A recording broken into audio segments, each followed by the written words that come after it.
You are listening to the new man beyond the macho jerk and the new age wimp. Your host is men's coach Tripp Lanier.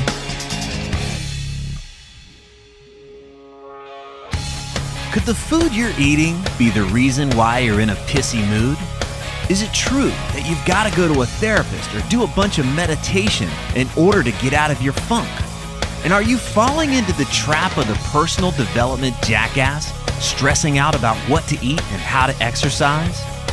Bulletproof Executive and Biohacking badass Dave Asprey is here. He's going to tell you what he learned from being fat and pissed off to then spending hundreds of thousands of dollars to upgrade his brain, body, and life. Welcome to the new man. Today we're talking with Dave Asprey. He is you introduce yourself because you got some good stuff here, Dave. Go with it. Who are you? Tell us who you are. Tell us what you've done. Oh, thanks, Tripp. I'm a Silicon Valley executive by background. I lost 100 pounds, raised my IQ substantially using several different techniques that I talk about on the blog. My blog, The Bulletproof Executive, has become pretty popular, about 1 million people a month. The podcast, The Bulletproof Executive Radio, is #1 ranked on iTunes in the health category much of the time. And it's the first podcast to unseat Jillian Michaels. So the first high-fat one that unseated one of those calories in, calories out, work yourself out, and cry because you can't have Cheetos kind of diets. So there, Jillian, take that. But we love you, Jillian. Just not as much as we love bacon. We talked about bacon the last time we chatted. How's your bacon intake these days? You know, my bacon is rocking it. I've been making my own bacon from heritage breed pastured pigs. I teach my kids how to cure bacon with me, and they talk about all the ingredients and they sort of fight over who gets to get the cracklins. And I have a bacon scarf that one of my buddies, Abel James from the Fat Burning Man show, sent me this present. It's like a hand knitted scarf that looks like a piece of bacon. So I'm rocking the bacon. Now, is that for survival? You get, your car breaks down, you get stuck in ice, and at least you can just eat your scarf until the authorities can find you? I think it's made out of like wool or something. So you'd have to boil it first, but it looks cool anyway. All right. Well, you have done a lot. Like you said, you lost 100 pounds. You raised your IQ by 20 points. I'm interested in getting healthier by sleeping less. You spent a ton of money, $300,000 on biohacking. So I got to know, who was the before Dave? Paint that picture. What does that life look like? Well, it's kind of a funny thing. If you want to upgrade everything, especially your intelligence, most of the challenge there is getting out of your own way. And you can get out of your own way biochemically, but a lot of it's like emotional and even spiritual kind of work. I was a pretty angry guy when I was young. I was fat. I was inflamed because I have a sensitivity to gluten, and it turns out through extensive biohacking, I also can show lots of different genetic and immune things that stem from exposure to toxic mold in a couple houses where I used to live. It turns out 1/3 of the population in the US is prone to having the same kind of sensitivity that can really mess you up. And it turns on autoimmunity. So once I figured out that I could get rid of these sorts of conditions and that I could perform at these amazing levels, I still had lots of anger. So, so in your worldview at that time, though, what was, because we're always like, well, this is what's wrong. This is the problem. What were you telling yourself that this is why I'm angry? This is why I'm overweight. This is why I'm not happy. Anyone who's fat knows they're fat, but if you believe the crap that's out there, the reason that you're fat is because you're not good enough. It's because you didn't try hard enough. That's kind of why I picked on Jillian Michaels there. You believe that it's a matter of willpower, which is a total lie. We've just proven willpower is a finite reserve. And if you're fat, you probably have more willpower than a thin person because you are training your willpower. Every day you say no to bagels 1,000 times inside your head before you say yes. And that might have happened in 5 minutes of a bagel sitting in front of you because the bagel's screaming to your biology saying, eat me, you're starving, eat me, you're starving. And every time you get that urge, you say no until you're out of the ability to resist an urge. That's not because you're weak. That's because you're a human. Mm-hmm. So I'm like, okay, it's because I'm not good enough. Let me work out 6 days a week, an hour and a half a day. Let me cut my calories. Let me cut my fat. And what did I do? I triggered autoimmune conditions and I got sicker and I didn't lose any weight. And that just pissed you off even more. Oh, exactly. And it makes you really question, your competence. So I see this all the time in people. They break their adrenal glands and their thyroid because they're trying so desperately to lose weight. And when those break, your amount of willpower goes down because your resilience goes down. So I had to hack all this, but end of the day, when I got my energy back, I'm like, I still have road rage. I'm still pissed off at people. I'm still annoyed at the world. And honestly, my worldview is that, the world isn't a very friendly place. People don't want to help you. And, it's every man for himself. It doesn't work. Like that's not why I started the Bulletproof Executive. I literally started it because it's not fair that I got to spend $300,000 upgrading myself. I got to do that because I made $6 million when I was 26 in the dot-com boom. I worked for the company that you could argue created modern cloud computing, a company called Exodus Communications. So for a little while I was set. What people never hear, and they probably won't hear this either, is that when I was 28, 2 years after I made my $6 million, at least on paper, the company went bankrupt. And I lost the money. Everyone in Silicon Valley lost their money for the most part. So I briefly had this burst of success, but I've been working for 20 years as an entrepreneur at a bunch of different kind of vice president level jobs at different tech companies, startups, and just doing stuff that makes the internet go. 3 years ago, I started writing for the Bulletproof Executive while I was working full time, and I just wanted to give back because there's so many like 16-year-old kids who are going through what I went through, and they're getting bad advice and they're suffering. And I'm like, maybe some people will just benefit from this money I spent and like my own path. And it turns out it's helped like tens of thousands of people. Yeah. If I'm this guy listening out there and I'm pissed or there's something that's missing in my life, I love to uncover that turning point, that place where we make the shift. And so you were trying lots of things, but they weren't working. I'd love to hear, what was the light bulb moment for you? It was after I'd had 2 knee surgeries. So I don't know, 22 or something. And you're 22 and you're already having your knees replaced. I had arthritis when I was 14 in my knees, and I didn't have them replaced. They were just repair jobs. Mm-hmm. So I'd done one, which is called a lateral release, because I would just walk. I was in college, trying to date, and I'm this fat kid in computer science, which means my chances of dating were about 0 since there were no girls in my classes except like 2. And they were already taken, darn it. But I mean, this is back before girl geeks were cool. So, okay. By the way, I love girl geeks. So I would walk and my leg would fold sideways. My kneecap would just dislocate and I would fall over. And because I'd done judo before that, I would just do like a rolling flip and stand back up like nothing happened and like dust myself off. And it was ridiculous, but it was happening like 10 times a day. So I'm like, I got to get this fixed. Wow. And this stemmed from being overweight or the arthritis, both? Well, I've had flat feet since I was a kid because my functional movement patterns were off. All right. So I'm kind of annoyed, to be honest. The surgeons who did the work on my leg, like, oh, we can fix that. So they put a screw in my knee. They moved over the ligament attachment point on the front of the knee so that my kneecap would stop doing that. The problem is they made my leg crooked, which turned off my hip, which gave me upper back pain. So I've had like muscular and back pain for a long time because for me to stand properly, which I can do now, my leg is shaped wrong to do that. So I'm like, if only someone had just said, why don't we turn off your inflammation, get rid of gluten, add some glucosamine, and then teach you how to walk like an adult instead of a baby who didn't crawl enough because he was too busy reading at 18 months. Like, yeah. Well, but then you would have missed out. But you would have missed out doing the Dick Van Dyke move at the beginning of the show where he does that flip and he stands right back up. You would have missed out on all that. I would have, but I think I'm okay on that. All right. So the turning point, you're 22, you'd had knee surgery. Walk us out from there. At that point, I said, I'm never going to let this happen again.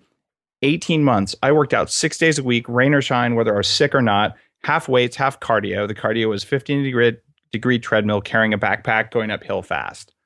Wow. And I'm like, all right, I haven't lost any weight, but I must be strong enough because I never want to have knee surgery again. I must be strong enough. The first time I went to do anything fun, it was a laser tag, and I twisted, blew my ACL, and went back in for surgery. And I was like so disheartened. I've been eating right. I've been just hitting it. I'm so strong, and I'm still fat, and I can't even walk. And they went in and did all sorts of other stuff to my knee, and that really just made me go, wait a minute, how is it possible that I could do everything that they told me and it just didn't work? And I thought it was because I was weak or I didn't try hard enough, or maybe I ate one extra low-fat muffin I shouldn't have eaten or something. Well, this is like that idea if I'm doing what the conventional wisdom is, and I use wisdom in air quotes there, and I'm still hurting, I'm still in pain, I'm still getting injured, then there must be something wrong with who I am and how I'm doing it. There absolutely is that kind of thinking that's inside you. And I just was sitting at this coffee shop and I saw this weightlifter magazine. And this was like early 90s. And I went to high school in a small farm town in Central Valley called Manteca, which is actually the Spanish word for lard, believe it or not. And okay. So I'm there, and I honestly thought that in order to read one of those bodybuilding magazines, you probably had to be a little bit gay. And at the time in the early 90s, that was not something in a small town in Central California that, I'm sure we had lots of gay people, but there wasn't a lot of people who were gay and out at the time. And so I was like, is it just because I'm picturing guys in little small mankinis now? Is that making me gay? Is that what you're trying to? No, it wasn't. I wasn't worried about, being gay or straight or whatever else. I have no problem with being gay. I honestly just didn't think that a normal guy would look at a weightlifting magazine because especially at the time it was extreme muscles and tiny little bikinis with too much tan. And I couldn't connect with that. Right. And I'm like, okay, that's just not me. And the guys who look at that must really like to look at naked guys. And I'm like, I don't really have a or thing themselves, for naked right? Yeah. It didn't connect with me. And I'm comfortable with my sexuality and all that. But it was a weird thing. And I admit I was, totally not getting it being kind of a young redneck. So I picked up the magazine anyway. And the reason I did is it said, get 6-pack abs. And this guy had this crazy thing. I wish I remembered his name. I'd thank him for writing the article. And it was fruit makes you fat. Carbs make you fat. Wheat makes you fat. So the next day I'm like, I'll eat less fruit. And I didn't even know what I was doing. I had orange juice and cottage cheese, but I cranked up my protein, kind of sort of cranked up some fat and dropped wheat. I didn't know it, but my personality changed and I lost 50 pounds in 3 months. What changed about your personality? I was much less angry. An inflamed brain is entirely reptilian. Your brain is amazing. It gracefully degrades. So if your brain works and it's not inflamed and it has all the fuel it needs, all the oxygen it needs, your mitochondria are working great, your prefrontal cortex is active, and the human adult part of your brain is in charge. But when you're low on energy, or you're being poisoned, or eating toxins, or you're sick, or your adrenals are out, or your thyroid's out, or things that affect energy are out, you degrade to your mammal brain, which is, I kind of call it the Labrador brain in some of the lectures that I give. And if you think what a Labrador does, there's 3 big things. If you're a dog person, this is the big floppy drooling dog. Mm-hmm. Oh, look, there's a stick. I'll go chase it. So there's your distractibility, your ADD, can't pay attention. And then, oh, look, a piece of cat poop. I'll go eat it. So there's the part of you that'll eat anything, even if you know you shouldn't eat it, but right. It doesn't matter, right? And the third thing is, oh, look, there's a leg. I'll go hump it. So there, we've got 3 behaviors that basically encompass what gets us in trouble 90% of the time. Yeah. So if your brain isn't fueled right, you will default from high power human brain to Labrador brain. And if that isn't even very well fueled, you go even back down into more of the reptilian survival brain, which is everything's a threat, must survive. Right. So I spent a lot of my life in the everything's a threat, must survive, feeling like I was starving because my brain was inflamed because I was eating foods and being exposed to things in the environment that triggered that. And I didn't know it, and no one ever told me. It didn't matter what I ate. I was going to be fat. Well, it's such a big deal because so many guys, especially guys that listen to this show, they're realizing they've got this interior world, right? That they've got feelings they've got passion, they're wanting to find passion. They're wanting to feel different about their life, and if they're not understanding what drives those feelings, they may look at the story of their life, right? Oh, the reason why I'm pissed off is because I'm overweight and I'm a loser. Da da da da da. But you're saying there's this whole other aspect, which is there's just the mechanism of the brain that governs how you feel. And you're saying if that's not getting the right nutrients, the right proteins, et cetera, it's going to throw you off, and you will live like a damn fish in the aquarium. It's the water you're swimming in that says, my life sucks, I suck, I'm a loser, when in actuality, it might just be something that's off in the brain. Is that what you're saying? Yep. If you don't have your hardware running and fueled properly, it doesn't matter how much meditation or awareness work you want to do. It doesn't matter how many retreats you go on, how much yoga you do. You are still going to have a hard time focusing, and you're going to have a hard time maintaining an adult level of control over the natural, normal, emotional impulses that your meat operating system is going to make you think are part of your consciousness. You're still going to be scared. You're still going to be pissed off. You're still going to be a dick. It's a question, what do you do about it? So every day, even after I've done this 40 years of Zen training and all, every now and then I'm like, oh, there's a feeling in my chest. What is that? It's, apprehension, it's fear, it's anger, whatever. but I have enough metabolic energy in my brain to be able to turn that off and say, all right, it's there, but I'm not going to believe that that's me. I'm not going to believe it's the other person acting towards me. In fact, I don't think anything anyone does is about me. It's always about them. I'm not going to get hijacked by it. I'm not going to let that become the story of my life. Exactly. And is this what do you think it's a one size fits all? I think that's one of the dangers of this kind of world, especially when it comes to health, nutrition, and all these diets that come and go, is that it can be this one size fits all. There's an expectation. Do you think you've found and tweaked what works best for you, and then it's the person's responsibility to figure out what works best for them? Or do you think that you've unlocked the way? What's your version of that? I call myself a biohacker, and the term has really caught on. Like I have even a bunch of physician friends who talk about what they're doing with patients as biohacking, because it's really empowering. You are hacking your biology. You're hacking your software, your emotional regulatory states. They're trainable, they're teachable. And what you do in the world around you and what you do and what you allow into your body change your genetic expression. They change how you think. They change how you feel. They change the dilation of your eyes, your oxygen levels. They change how much micro sweat is on your skin. They change your brain waves. So you can control these things, and you have this huge level of control you didn't know about.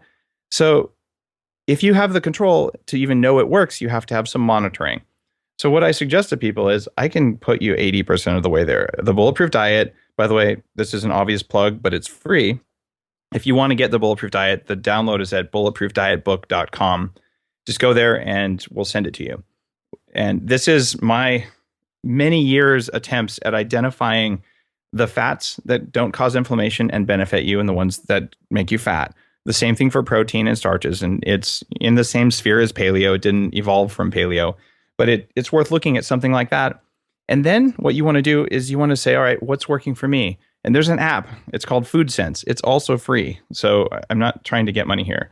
Food Sense is, I think, one of the most important types of things you can possibly have if you want to be able to pay more attention in your day. What does it do? Why you kind of spell it out for us? What it does is it uses your heart rate. It'll get it from the back of your iPhone, and it shines the light through your thumb to get your heart rate. But you tell it when you wake up, you tell your heart rate, and you look at your heart rate before and after you eat. And there's a little known phenomena that says if you eat a food that you're sensitive or allergic to, that your heart rate will go up by 16 beats per minute in the next 90 minutes after you eat. So what this is it's a kryptonite detector. So you may be on the Bulletproof Diet, and you may be eating eggs. Eggs are a common allergen. They're an amazing food if you're not allergic to them. Yeah. But you're not going to know you're allergic to them without a blood test, or unless you get hives or something very obvious. So now you have a meal, you eat, you write down what you ate. I had broccoli and I had eggs, right? Well, okay. If after that meal your heart rate goes up like this, the app tells you something in that meal was kryptonite. And then next time you try just broccoli or just eggs. And pretty soon you're like, okay, I figured it out. I'm going to cut this out for a week. And your brain turns on again because you had chronic low-level inflammation. Everyone listening to this has at least one food that is going to be a form of kryptonite for them. You may be that 1 in a million people who has like almost no food allergies. There's still some foods that just don't sit well with your system. But for the vast majority of people, you do this and you'll be like, wow, I really didn't understand that cashews totally ruined my day. And when I have cashews, I get mad at my wife or at my kids, or I hate my boss, or I get road rage. That's ridiculous, but that is how we work. Well, I don't think that, guys, I'm with you. I don't think that a lot of people give the food that they're putting in their body that much weight. They're pretty mindless about what they eat. They don't actually feel into their hunger and say, yeah, what does my body want?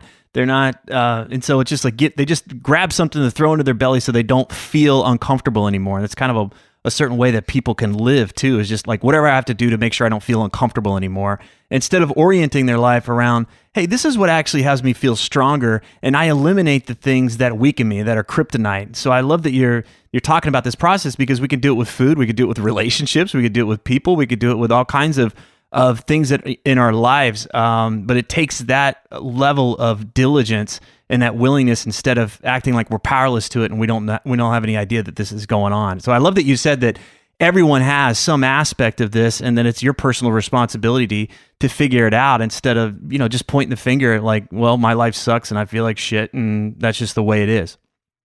Yeah, and once you get your kryptonite that affects your physical body out of the way, then it gets a little bit more difficult. But a lot of people try and skip to, I'm going to deal with my emotional issues, but they're like eating, pizza, and it has like 14 things in it that trash their brain. Right. And they're like, I'm really trying to work on my consciousness, but it doesn't work. Like, well, yeah, there's a reason. So you get like a baseline level of neurological health and immune system health, and then you can start playing whack-a-mole with the emotions that aren't serving you. And that is something that you can also do with biohacking.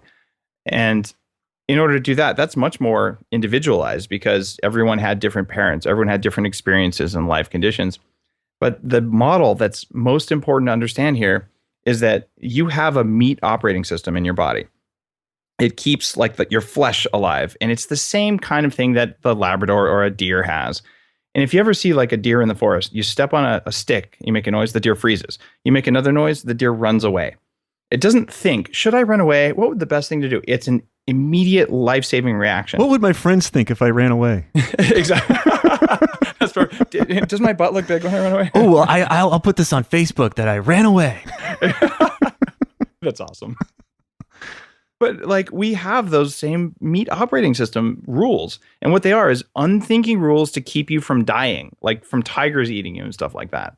So if you're in a boardroom and the CEO comes in and he looks like someone who was mean to you when you were 3 years old, you're going to get the automated response that says run away or kill it. Right. Right. And if you are not aware that your body just did that to you, it hijacked your brain, and there's a way to train yourself to be aware of it, then you're going to sit there and just like feel uncomfortable and probably be a dick. Okay. Right. Yeah. And it's not that there's anything wrong with you. It's just that your rules to keep you from dying don't serve you in a world full of adults. Yeah. So those rules were before you were 7 largely, unless you've had like a car accident or some kind of major trauma later in life.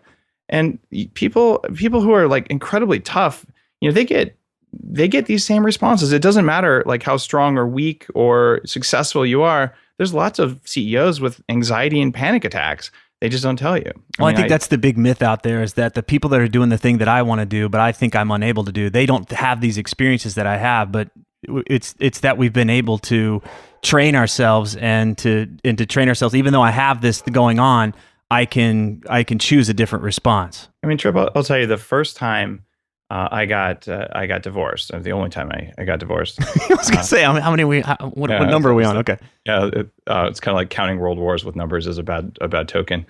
So the only time I've been divorced, I was a lot younger. This was, I don't know, a while back. But I walked into my boss and I said, I need to take off 10 days. And he's like, why? And I'm like, it's for family stuff. And he's like, just with no notice. And I just looked at him, I'm like, I'm getting divorced. And he was like, Jesus Christ, Dave! Like, how long has this been going on? How could you not tell me? The thing is, no one I worked with, my closest friends, had no clue because, like, of the level of like defendedness that I have. I'm like, I don't want to appear weak, so I'm just gonna like put one foot in front of the other, and I'm just gonna bear the load. And like, part of this whole thing is, if you believe it's a matter of survival to do that, you will do that, even if it's breaking you. Yeah. And so I just reached the point where I'm like, I need to like step back and take some time off. And so I did, and did some personal growth stuff that was really beneficial for me, because I started to realize, oh wow, there is a meat operating system, and look how it's basically screwed up many of my behaviors. So I'm glad you brought that up, because the scripts that we can get culturally or whatever, just even within our own selves, I don't want to appear weak, and because that's dangerous. But is that at some point we stop paying attention to the system and realize that approach is what's hurting us. It's killing us, and it's making us weaker. And instead of listening and saying, hey, you know what do I need? Oh, I need some time off. I need to take a break, et cetera, et cetera. That's why I write the Bulletproof Executive. That's why it's called Bulletproof, because everybody wants to be bulletproof. You want to be invincible, but at the end of the day, bulletproof does not mean invincible. It means resilient. And resilience is way more bulletproof. So you're like, yeah, bullet went through me, whatever. It didn't hurt. It's much better than I'm carrying 75 pounds of armor on me in case a bullet hits me.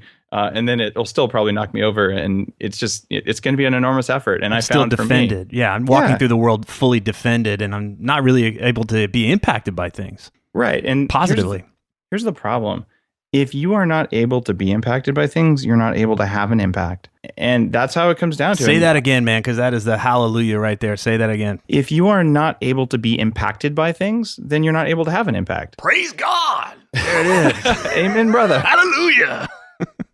And I honestly think the growth of the Bulletproof site, I mean, 3 years ago, it was nothing. And like, we're in the top 4,500 sites in the US right now. I'm so grateful for that. But I believe that my impact on people and the emails I get every day from people, you know, like their teenagers lost a whole bunch of weight and like became A students after they quit eating stuff that was bad for them, stuff like that. I'm like, I've touched a lot of lives, and I'm just so grateful for it. And I think it's because I learned to get out of my own way and I learned to be less defended that I was able to communicate more effectively. Yeah. Yeah. And you know, we have to get out of our own way to actually be able to receive that, because you could still be operating from that place of, I'm not enough. You can still be that fat kid trapped in your biohacked body that just says, no, it's not enough and not enough. I want to bring that up because I think there's a shadow side to this. I'm a recovering personal development jackass, which means that when we're doing this work, and whether it's biohacking or whatever it is, it's this only focusing on what could be improved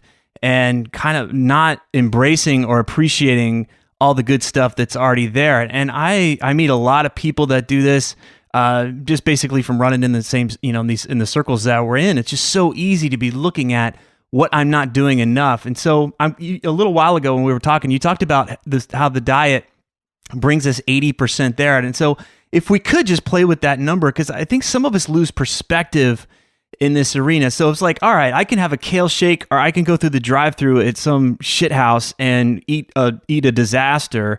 Obviously better to have a kale shake. But then I was reading on your site, like, oh, I've got to steam the kale, or I've got to cook it somehow before I have it. You know, but that guy that is like in between those two, like, he can't differentiate the kale shake from the shithouse burger that he went through the drive-through. So I'm just wondering, like, when we talk about upgrading at that level, do you find that it's easy to kind of go off the rails trying to make a 1, 2, 3, 4, 5% difference? You know, the pursuit of perfection, what's that quote? The pursuit of perfection is the root of all cauliflower. I don't remember what it is, but it's some kind of a thing like that. So the idea of pursuing perfection is destructive because it's asymptotic. You can never get the perfect steak. Well, it just stresses you out too. It just creates more stress. Yeah. And it's like, okay, this is funny. There's some things my kids know. They have my genes. They're sensitive to mold toxins. When they eat food that's off, they feel like crap, and they start to misbehave, and they don't like it. So my son is 4. You know, his teacher goes, "Do you want a piece of apple, Alan?" And he goes, "Is it organic?" And she says, "Yes." And he goes, "Is it moldy?" And she says, "No." He says, "Okay, I'll have it." Okay. So, pardon me. Is it sustainable? Exactly. What was it? Picked by one-armed monks? Right? Is it diamond free, diamond friendly? Yeah. Right. Exactly. Yeah. Is it a blood apple? Right. So otherwise, if it's a blood apple, I break out in hives. You know. So. But here's the thing. He knows that if it wasn't organic, he could eat it if like there was no other apple and we were hungry and whatever else. But he knows organic is better. And, you know, since he had a choice and he wasn't that hungry. But he also knows that if he eats an apple that has a bunch of brown spots on it, you know, that's been sitting around for a long time, that he's not going to feel good. So he knows it's kryptonite, even though he's 4, and he just doesn't want to do it. How do you deal with this personally, like in your own, because you have so much information, I can imagine it can drive you nuts. Where's the best? Where's the optimal? Where's this kind of maximizer? Like, how do you handle that? I actually know that there's a line where like, okay, I can eat that and I'll feel okay. I can eat that and I'll feel amazing and it'll rock my day. And I can eat that and it's going to like make me tired and just like make me feel weak and make me cranky. And I have a very high demand on my time right now. You know, there's a line of people who are signed up for my executive coaching. I have the website with lots of research and writing, and, you know, Bulletproof Coffee.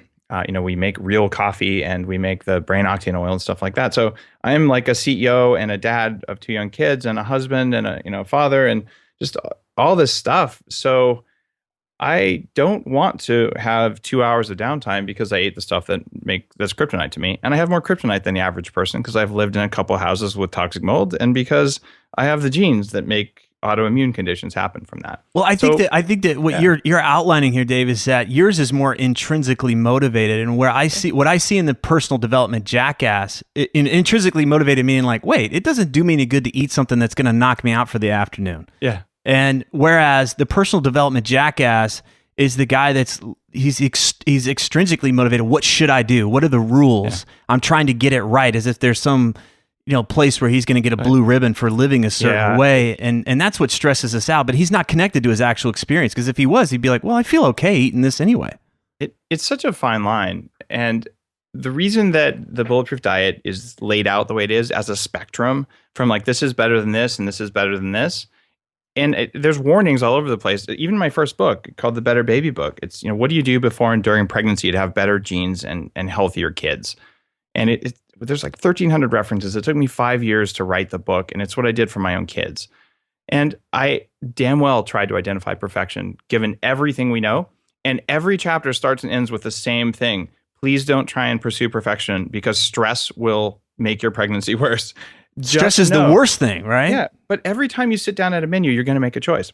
If now you have a roadmap that tells you, you know what, make choices more in this direction, less in this direction, all you have to do is make one better choice. And so if you were going to eat a kale shake anyway, and you had a choice between cooked kale, which doesn't have the oxalic acid problem that leads to painful sex in women, and a normal kale shake that's raw that does cause thyroid functions and all this, and you don't care, and they both take about the same amount of time to do, well, okay, why don't you do it the way that's better for you? Because it didn't cost you anything. You didn't have a strong preference. But if you're like, oh my God, I love raw kale shakes, like, they give me orgasms, then you know what? Have your raw kale shakes, have a double, right? Like, make it, but it's still way better for you than a French fry shake, right? So it's perspective, having perspective. It's a matter of degree, right? Yeah. So it's same thing, if pizza is, the most important thing in your life, even though it's pretty far down on the Bulletproof diet because it's got, gluten and casein and bad fats and whatever else, you know what? If it's really doing it for you on that one day a week when you're going to carb up, do it. And I'll tell you, here's the stuff to do to minimize the damage you're doing, knowing full well that you went into the red zone and you probably could have just surfed on the yellow zone and been just as happy. Yeah. Yeah. What's a big question for you? Like if you could hack something, what's the thing that you haven't been able to hack? The one thing that I'm working on hacking, I wouldn't say I'm not able to do it, I'm just haven't done it yet, is I'm looking for the switch to turn off memory B cells. These are the things that make our meat react to things in our environment. In my case, I have a bunch of food allergies that came about from my time as a raw vegan and from multiple mold exposures and from having had mercury and chronic fatigue and Lyme disease. And yes, I was bitten by a vampire bat, believe it or not. And I've had full rabies vaccines. What? Oh, yeah. I'm the only guy ever to have been bitten by a vampire bat well in the U.S. on the neck while I was sleeping. All right, man. Oh, my God. Okay. All right. Man, that came out of left field. All right, go ahead. So you want to turn off your B cells so you stop. I want to make it possible for people to learn that or for people's cells to learn how to turn off their allergies. So that means that if one of those foods that's kryptonite to you today, when I'm done doing this to myself, when you figure out the mechanisms behind it, we'll be able to take people and say, you give us a list of your kryptonite, the things that your body reacts to without your permission and knowledge, and we are going to change the way your body reacts to those. And this is not a conscious thing. This is not a willpower thing. I don't even think this is a spiritual thing.